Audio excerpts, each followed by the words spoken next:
peculiar fellow who lived in a strange little house in the woods of Wonderland. Nearby lived a friend of his, the March Hare. One day, the March Hare heard, through the wild grapevine, of course, that it was the Mad Hatter's birthday. So he baked and frosted a birthday cake. Then down the woodland path he went, singing as he skipped along. "The very merriest birthday to you! The very merriest birthday to you!" The Mad Hatter was delighted.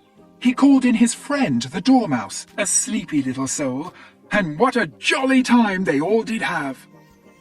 They decided a birthday party was the best of all possible fun. The next day, the Mad Hatter kept thinking of that party and of the jolly songs they sang.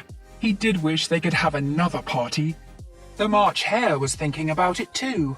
How he longed for another piece of birthday cake. And the sleepy Dormouse wished for another cup of tea. But it was nobody's birthday that day. The Mad Hatter had just had his. The March Hare's was months and months away, and the Dormouse had been so sleepy when his mother told him about his birthday that he couldn't remember it at all. "Oh, me," sighed the March Hare. "Nothing but unbirthdays as far as I can see. It really isn't fair. Only one birthday a year and 364 unbirthdays." "364 unbirthdays?" cried the Mad Hatter. "Well, fine! Splendid! Let's celebrate those!" So they did. Every day they had an un-birthday party. Every day they set up the table and hung up the decorations and had birthday cake and tea. And after the party, they cleared everything away, but that soon got tiresome. So they set up a great long table underneath the trees. They put chairs all around, and cups and plates and pots of tea. After that, they never cleared anything away. Whenever things got messy, as things at a party will, the Mad Hatter would call out, "Move down! Move down!" And the March Hare would call out, "Clean cups! Clean cups!"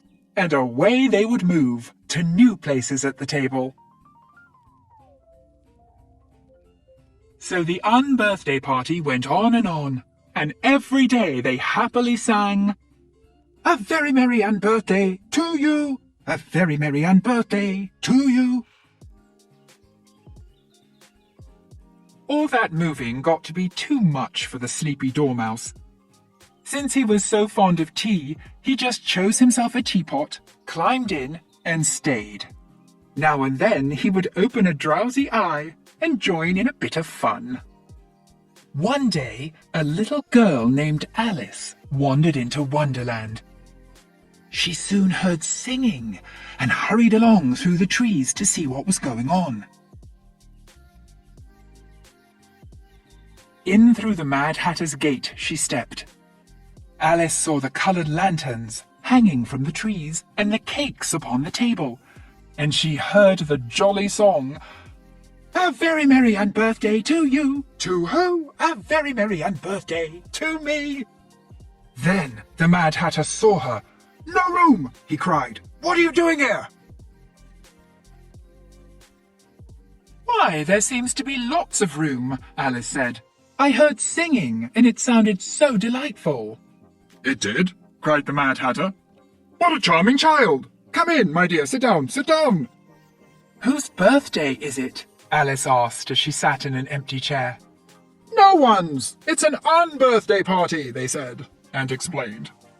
"Why, then it's my unbirthday too," Alice said. "A very merry unbirthday to you," sang the Mad Hatter and the March Hare. "Won't you have some tea?" they asked. "Yes, thank you," Alice said. "Just a half cup, please." The Mad Hatter snatched up a carving knife, and he cut a cup in two. "My," said Alice, "I wish Dinah were here to see this." "And who is Dinah?" the March Hare asked. "Dinah is my cat," Alice said.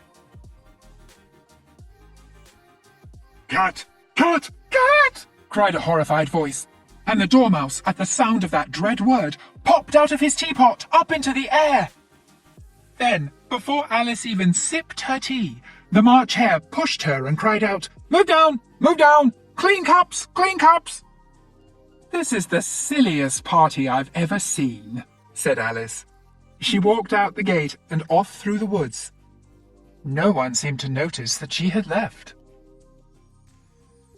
There they are to this very day, singing and drinking cups of unbirthday tea. If you should wander through Wonderland, perhaps you will find a little house in the woods, and hear voices singing loud and free, "A very merry unbirthday to you! To who? A very merry unbirthday to me!"